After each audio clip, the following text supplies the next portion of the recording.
Et salut à tous, j'espère que vous allez bien. Alors aujourd'hui on va faire un petit tour du côté de l'actu. Je vous ai épargné hier pour la Saint-Valentin, je suis très sympa.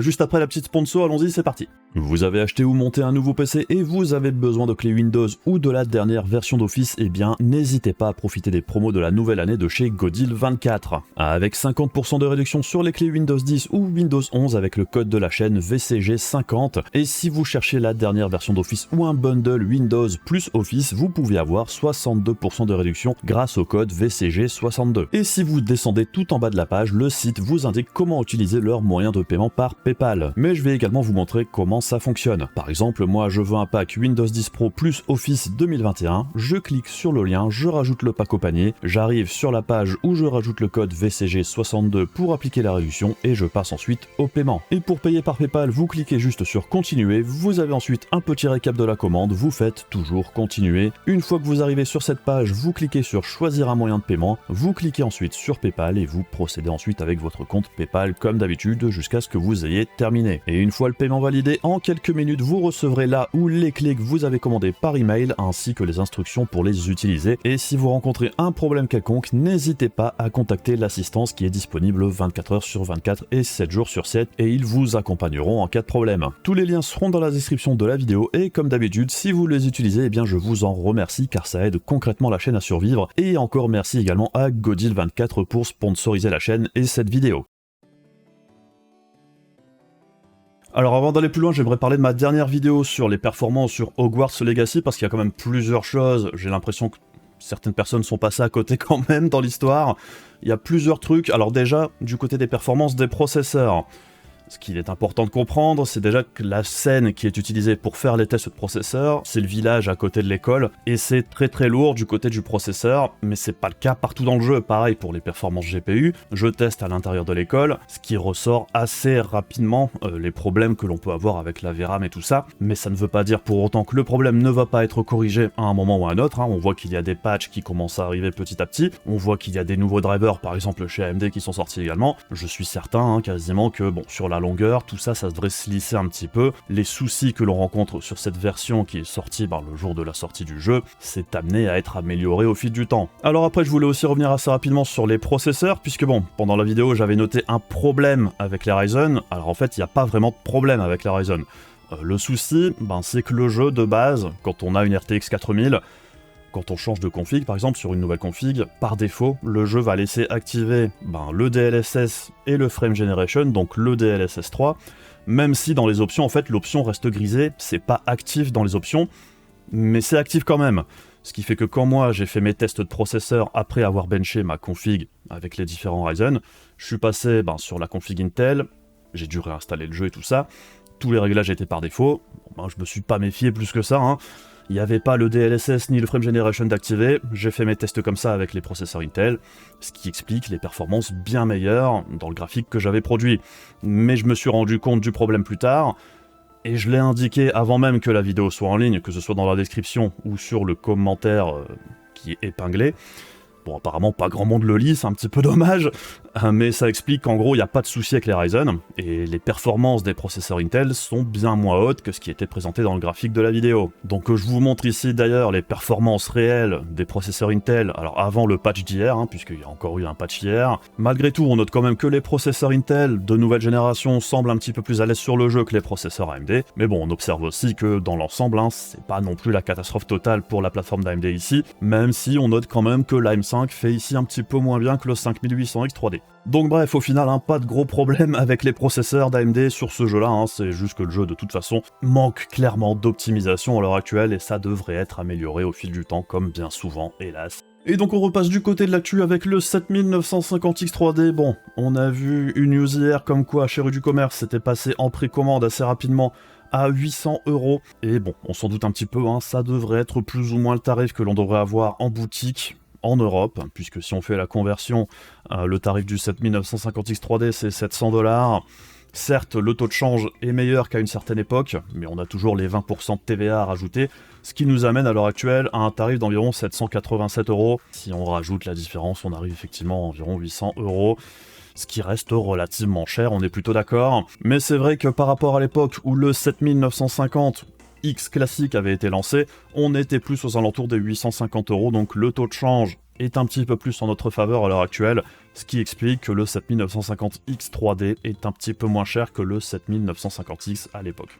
Et on enchaîne avec Intel Arc. Alors là, 750, on en avait parlé la dernière fois, ça a baissé de prix. On était passé à 250$ pour le tarif officiel. Et bien apparemment, au Japon, les revendeurs sont même descendus jusqu'à 150$ pour la 750. Je trouve qu'à 250$, la 750, alors le prix est correct sans plus.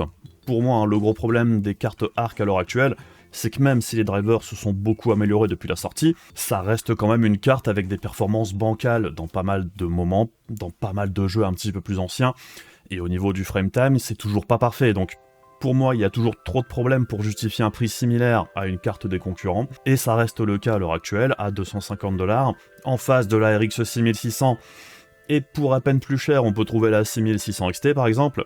Bah moi j'ai toujours une préférence par exemple ici pour les cartes d'AMD, si je dois faire un choix entre les deux. Par contre à 150$, bah c'est vrai qu'à ce tarif là je suis quand même beaucoup plus conciliant dans l'ensemble, je suis prêt à accepter quelques petits désagréments, à avoir des performances un petit peu en dents de scie selon les jeux et selon les applications qu'on va utiliser. Là pour moi c'est beaucoup plus acceptable tout simplement parce qu'à 150$, chez les concurrents on n'a absolument rien d'intéressant et rien qui se rapproche des performances de la 750. Bon, le problème, c'est que comme bien souvent, c'est pas les tarifs que l'on a chez nous. Si la 750 descend encore de prix et qu'on trouve la carte aux alentours des 200$, ça deviendrait beaucoup plus intéressant. Là, je trouve encore à l'heure actuelle, je crois que le prix le moins cher que j'ai trouvé aujourd'hui, c'est chez Ayamnuke, 269€. Ça reste quand même un poil trop cher à mon goût. Et là, 770, encore pire, hein, 371€. Je trouve que c'est juste beaucoup trop cher à l'heure actuelle. Alors si vous connaissez pas la boutique, c'est normal, c'est pas une boutique très connue. Par contre, j'ai commandé chez eux la 380 il y a quelques semaines. Je l'ai reçu sans problème assez rapidement. Donc dans l'ensemble, ça a l'air d'être une boutique plutôt fiable. Et c'est vrai qu'à 269€, ben, c'est beaucoup moins cher par exemple que chez LDLC, où on la trouve à 320$ à l'heure actuelle. Et on enchaîne avec AMD qui nous a enfin sorti des nouveaux drivers pour RDNA 2, on en avait parlé la dernière fois. Du côté des RX 6000, on n'avait pas eu de nouveaux drivers depuis la sortie des Radeon 7000 en fait. Et ça commence à dater du mois de novembre, ça fait pas très loin de 3 mois depuis qu'on avait eu des drivers. Et c'est vrai qu'il y a quand même eu plusieurs gros titres qui sont sortis depuis. Donc AMD a corrigé ça hier avec un nouveau driver qui regroupe ce coup-ci RDNA 2 et RDNA 3. Et on a quand même un petit gain de performance dans pas mal de jeux. AMD met principalement en avant la 6950 XT.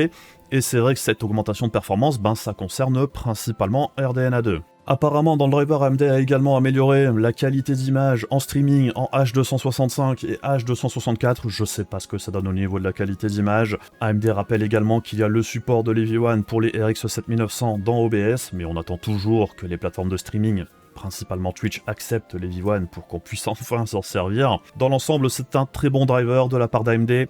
C'est très bien que ça améliore les performances. Par contre, on a aussi entendu quelques petits problèmes au niveau de l'installation, donc faites un coup de DDU avant de passer à ces nouveaux drivers pour éviter d'avoir le plus de problèmes possible. Désinstaller les anciens drivers proprement avant de passer aux nouveaux. Apparemment ici, ça pourrait coincer dans certains cas. RDNA 3 toujours avec la 7900 XT qui baisse de tarif petit à petit. On l'a vu même chez nous. On est passé des 1000 balles de la sortie et petit à petit ça glisse tout doucement vers les 900 balles. Et c'est vrai que vers les 900€, ça devient beaucoup plus intéressant que ça ne l'était à 1000 balles. Personnellement, je préférais qu'elle soit à 800€ qu'à 900, mais c'est vrai que on voit que comme ça ne se vend pas très bien, les prix baissent, c'est plutôt logique. Et on va en reparler après aussi, ça pourrait aussi avoir un impact sur les cartes d'NVIDIA. Donc bref, comme je le rappelle assez régulièrement, votez avec votre portefeuille, si les produits ne se vendent pas, tout simplement, il y a un moment où les prix vont devoir baisser, c'est plutôt logique. Et on voit que de toute façon, la 7900 XT était trop chère à sa sortie pour ce qu'elle proposait par rapport même à la XTX. Je trouve que c'est plutôt une bonne chose de voir que ça descend petit à petit. Baisse de tarif toujours, mais maintenant du côté de chez Nvidia, avec les RTX 3000 Founders Edition qui ont été mises à très bon prix chez Best Buy aux États-Unis. Et c'est un petit peu dommage qu'on retrouve pas la même chose chez nous, puisqu'il y a quand même des tarifs assez intéressants, puisque par exemple, la 3090 Ti passe de 2000$ à 880$. Alors, pour moi, ça reste toujours un petit peu cher, même pour la 3090 Ti, mais c'est pas trop mal quand même. La 3080 Ti passe, elle, à 720$, soit le prix quasiment de la 3080 à sa sortie, et la 3080, justement, passe de 700$ à 420$, et là, c'est vraiment un très bon deal dans l'ensemble. 420$ pour une 3080, enfin, si chez nous, on pouvait toucher la 3080 neuve à 500 balles, ce serait vraiment excellent. Bon, on peut toujours espérer que ce soit le cas, hein, mais comme on voit que les promos actuelles, par exemple sur la 3070, on tourne toujours pas loin des 600 balles, c'est un petit peu dommage. C'est intéressant de noter par contre que la 3070 et la 3060 Ti ne baissent pas de tarif ici, donc on voit que c'est focus principalement sur le GA102. La 3060, elle, baisse de 30 balles, bon, ce qui est toujours bon à prendre, hein. La 3060, c'est pas si mal que ça si le tarif est adapté, principalement par rapport à celui de la 3060 Ti. Donc malheureusement, aucune idée si ce type de baisse de tarif, assez violent quand même, arrive jusqu'à chez nous, ce serait bien que ce soit le cas. Guettez quand même les promotions, si j'en vois des assez intéressantes, généralement j'essaie de les mettre dans l'onglet communautaire. Jusqu'ici, du côté des RTX 3000, on n'a pas eu grand chose. Baisse de prix toujours, mais un petit peu indirectement, c'est un petit peu pour parler de l'état du marché en général. Alors, il y a eu dernièrement les résultats financiers d'Intel et d'AMD. Dans l'ensemble, chez Intel, c'était vraiment pas bon hein, au niveau des résultats. C'est très décevant dans l'ensemble. Chez AMD, c'était un peu moins pire, mais c'était pas non plus absolument incroyable. Ce qu'on observe surtout, c'est qu'AMD gagne quand même pas mal de parts de marché du côté des serveurs, là où Intel en perd beaucoup plus. Bon, il y a un petit peu un équilibrage de ce qui se fait entre les deux marques, mais ce qu'on note aussi sur le marché desktop, c'est que les ventes de cartes mères, par exemple, est beaucoup moins important cette année que par rapport à 2021. Enfin, 2022 dans l'ensemble, c'est beaucoup moins vendu que 2021, et c'est plutôt logique, puisque bon, on avait aussi eu l'effet confinement et tout ça, il y avait vraiment eu beaucoup de ventes, et c'est plutôt logique que ça se calme un petit peu l'année d'après, même en 2023, ça devrait être une année relativement calme du côté des ventes de PC, puisque tout ça c'est plutôt assez cyclique, les gens vont pas se racheter un nouveau PC tous les ans. Personnellement, ce que j'espère comme d'habitude, c'est que cette baisse de vente amène également une baisse de prix, qu'on retrouve un marché un petit peu plus cohérent avec les attentes des utilisateurs, des acheteurs, puisque les prix pénurie, je dirais, c'est plus très adapté au marché actuel et au marché global et à la situation économique de la plupart des gens là maintenant. Le PC et les PC gaming principalement, c'est plus du loisir. Et généralement, en période de forte difficulté économique, les loisirs c'est un petit peu ce qui saute en premier. Donc bon, que les choses se vendent un petit peu moins bien, c'est plutôt logique. Ce qui nous amène à l'autre news ici, c'est que les fabricants de SSD et de RAM, on a vu que les prix de la RAM et des SSD avaient quand même pas mal chuté ces derniers temps. C'était relativement attendu, on savait qu'au début 2023, les tarifs de la RAM et des SSD allaient chuter. C'est ce qui s'est passé. Et bien apparemment, les fabricants vont ralentir un petit peu la production pour essayer de maintenir des tarifs un petit peu plus élevés. Ça n'est plus ni moins que l'offre et la demande, donc les fabricants vont essayer de limiter la casse. Ça rappelle un petit peu une news qu'on avait eue il n'y a pas très longtemps, qui avait fait un petit peu le tour, comme quoi AMD avait diminué sa production pour vendre à des tarifs plus élevés. Encore une fois, c'est l'offre et la demande. Tout le monde fait ça, bien évidemment. Le but pour les marques, c'est pas d'inonder le marché de choses qui ne vont pas se vendre, ça n'a aucun intérêt pour eux. Donc ils essayent d'estimer au mieux ce qui va se vendre et ce qui va se vendre ou pas. Et là, on voit que du côté des SSD et de la RAM, vu les tarifs pratiqués actuellement, ce serait pas surprenant que ça reparte un petit peu à la hausse dans les semaines, voire mois à venir. Donc si vous avez besoin de RAM, principalement la DDR4 qui est vraiment pas chère actuellement, les SSD c'est pareil, il y a des tarifs vraiment intéressants, c'est peut-être le moment d'acheter. Et donc on repasse du côté de chez Nvidia et ça rejoint la news précédente. Apparemment, les RTX 4000 n'auront pas énormément de livraison pour ce trimestre. Alors ça s'explique aussi avec le nouvel an chinois. Pendant la période de nouvel an chinois, les usines en Chine sont tout simplement moins productives. Ça va repartir un petit peu à la hausse plus tard, donc c'est pas surprenant qu'il y ait moins de RTX 4000 fabriqués ce trimestre-ci. On pourrait probablement dire la même chose pour tous les autres fabricants. Chez AMD, ça doit être pareil. Par contre, on a un bruit de fond qui se fait de plus en plus insistant, je dirais, c'est qu'on pourrait avoir une baisse de tarif sur la RTX 4080. Et j'ai envie de dire, il est temps, ça aurait dû sortir de toute façon beaucoup moins cher. Et c'est vrai que le tarif de la 4080, depuis sa sortie, c'est son plus gros problème. La carte en elle-même, elle est très bien, c'est pas le souci, mais son tarif a toujours été beaucoup trop élevé. Bon alors malgré tout, je pense qu'il faut pas s'attendre à un cassage de prix pour la 4080, je pense que le tarif va glisser tout doucement un petit peu plus bas. Mais bon, au final, c'est plutôt logique, puisque même au sein de la gamme RTX 4000 actuelle, je trouve que la 4080 est vraiment très mal placée. Puisque pour 20% de performance en plus par rapport à la 4070 Ti, le tarif était quand même beaucoup plus élevé que 20%, et même par rapport à la 4090, ceux qui veulent vraiment les meilleures performances possibles se dirigeront plus vers la 4090 que la 4080, même si celle-ci est 400 balles plus chère. Carte graphique toujours du côté des Chinois maintenant avec les cartes de chez MTT, donc Morse Trade, on en a déjà parlé il y a quelques temps. Bon, on sait que c'est compliqué de designer des GPU, on l'a vu avec Intel. ça s'améliore grandement, mais ça prend du temps. Et bien on voit ici que par exemple chez NTT c'est pareil, un de leurs premiers GPU offrirait des performances similaires à une GT 1030 pour 200 watts de consommation. Bon, je pense qu'il reste encore beaucoup de travail à faire pour eux, du côté des drivers et de l'optimisation. Mais bon, on ne peut qu'encourager les nouvelles marques qui se lancent sur ce marché, puisque bon, on le sait, il y en a besoin de la concurrence sur le marché des GPU. Personnellement, que ça vienne des Chinois, des Américains, des Indiens ou de n'importe où, je m'en fous un petit peu tant que ça fait un petit peu bouger les lignes sur le marché. Et toujours du côté de la Chine avec Intel qui sort encore une fois des processeurs dédiés au marché chinois. Ils avaient déjà fait la même chose avec les générations 12, il n'y en avait eu qu'un seul je pense. Ici Intel va en sortir deux, le 13490F Black Edition et il y aurait également un 13790F. Et dans les grandes lignes, ce qui est intéressant c'est que par exemple le 13490 c'est plus ou moins au niveau du nombre de corps la même chose que le 13400F que j'ai testé il n'y a pas très longtemps, mais avec des fréquences plus élevées et avec plus de mémoire cache, ce qui fait que pour le gaming, ça offrait un processeur quand même plutôt intéressant. Alors malheureusement, il n'y a pas de benchmark gaming pour ce 13490F, mais on a des benches synthétiques en single thread et en multithread. Alors on observe qu'en single thread, par exemple, le 13400F par rapport à ce nouveau 13490F, il y a quand même une petite différence qui l'amène à avoir en single thread des performances supérieures au 12600K, puisque bon, 200 MHz de plus au 13400F, ça ne l'amène pas aux mêmes fréquences que le 12600K qui devrait conserver un avantage. C'est pareil en applicatif, on voit qu'en multithread, le 12600K conserve quand même un petit avantage par rapport à ce 13490F. Par contre, je pense qu'en gaming, ça doit être vraiment très proche. Donc c'est un petit peu dommage que ce type de processeur plus orienté gaming, je dirais, n'arrive pas jusque chez nous, puisque ça en ferait des choix plutôt intéressants, mais ça ferait peut-être un petit peu trop d'ombre au 13600K par exemple, donc bon, malheureusement, on pourra pas tester ça ici non plus. Et en passant vite fait, puisque je trouve ça assez intéressant, alors il y a pas si longtemps, j'ai fait une vidéo sur le marché d'occasion pour voir un petit peu l'évolution des tarifs, et il y avait aussi Linus Tech Tips qui avait fait une vidéo sur des cartes du marché d'occasion qu'ils ont acheté, ils en ont acheté plein. C'était des cartes qui avaient été utilisées pour miner de la crypto-monnaie, voir si tout se passait bien ou s'il y avait un problème avec les différents GPU. Et je pense qu'ils ont rencontré un seul problème ou deux sur je sais plus combien de cartes qu'ils avaient testé. Et c'était quand même assez intéressant puisque les conclusions sont toujours les mêmes. Quand vous achetez un GPU d'occasion, alors effectivement il peut toujours y avoir un problème, ça peut arriver, vous pouvez tomber sur la mauvaise carte. C'est pour ça que c'est mieux de pouvoir les essayer avant de pouvoir les acheter.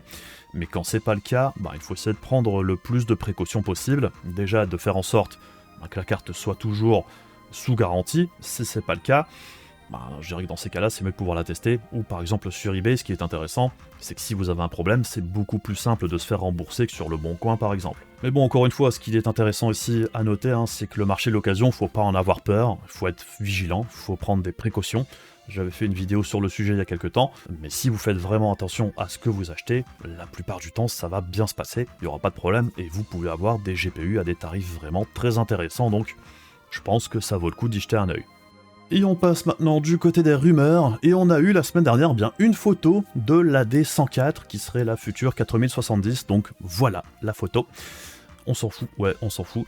On passe à la news suivante sur la RTX 4060, qui serait elle basée sur la D107, et ce qui serait une puce encore différente de celle que l'on a sur la 4070 Ti et la probable future 4070. Et là, ce qui est un petit peu gênant, je dirais entre guillemets, c'est que cette future 4060 non Ti pourrait avoir des performances très légèrement supérieures à la 3060 actuelle, mais elle aurait moins de RAM.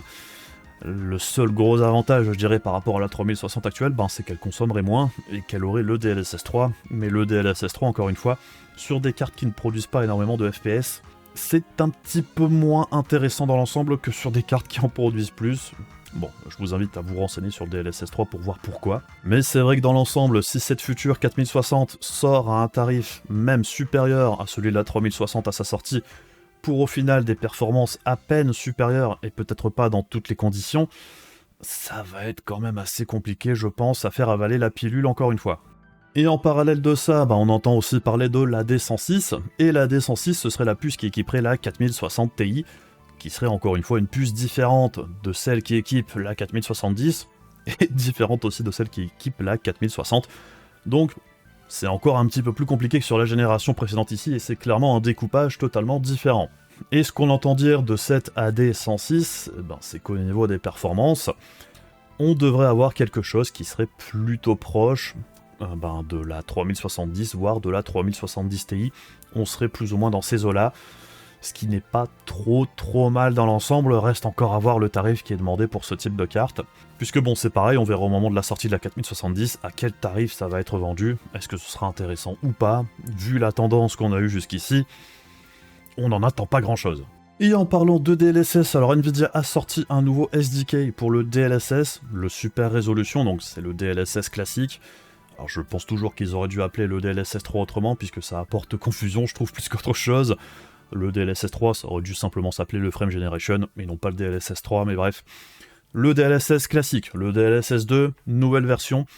Et ce qui est intéressant, il y a quand même plusieurs choses. Alors déjà, pour les développeurs, il y aurait maintenant possibilité pour eux de garder à jour la version du DLSS plus facilement qu'auparavant. Et c'est vrai qu'on l'avait vu, on avait eu des petits programmes qui permettaient de changer les DLL à votre place pour avoir la dernière version du DLSS disponible, qui souvent apporte une meilleure qualité d'image. Alors en dehors de ça, c'est surtout des améliorations dédiées aux développeurs, puisque c'est à eux que c'est dédié ce type d'outil, mais c'est vrai que ça devrait permettre la mise à jour de celui-ci plus facilement qu'auparavant, et c'est plutôt une bonne chose pour nous aussi au final. Et justement, on a un outil qui est sorti grâce à cette nouvelle version du SDK et du DLSS. Ça s'appelle le DLSS Tweaks, c'est disponible sur GitHub et ça permet d'implémenter le DLAA. Alors le DLAA, pour ceux qui ne savent pas, c'est rajouter l'anti-aliasing du DLSS sans rajouter l'upscaling qui va avec. Donc en gros, ça permet de conserver la résolution native tout en ayant un anti-aliasing de meilleure qualité que celui qui est intégré au jeu la plupart du temps. Et donc ce petit outil, ça permet de rajouter justement ce DLAA dans des jeux qui ne l'ont pas nativement, et ça fonctionne sur plusieurs titres, comme on le voit ici, il y a 17 jeux qui fonctionnent pour l'instant. Donc pour ceux que ça intéresse, ça peut être un petit outil intéressant pour avoir une meilleure qualité d'image. Niveau programme toujours, on a Windows 11 qui pourrait intégrer le contrôle du RGB en ayant un petit peu un truc tout en un, au lieu d'avoir des différents programmes de différentes marques installés sur votre machine, ce qui est un petit peu chiant, on va pas se le cacher. Du coup ça permettrait un petit peu de faire le pont entre tous les différents types de RGB. C'est pas trop mal, c'est dommage que ça n'arrive pas non plus sur Windows 10. Je pense que Microsoft essaye de faire tout ce qu'ils peuvent pour faire passer les gens vers Windows 11 petit à petit. Personnellement, un Windows 11, je suis pas spécialement convaincu pour plusieurs raisons, mais je sais que pour certaines personnes ça fonctionne sans problème. Moi c'est plus au niveau du son que j'ai plus de soucis avec Windows 11 que sur Windows 10, mais bon, mon setup est un petit peu compliqué. Mais bref. Et puis voilà, je pense qu'on a fait un petit peu le tour pour aujourd'hui. Comme d'habitude, si vous avez aimé la vidéo, n'hésitez pas à faire les trucs casse bonbon de YouTube pour soutenir la chaîne, et on se retrouve très rapidement pour d'autres vidéos. Je vous fais des bisous, je vous dis à la prochaine, salut!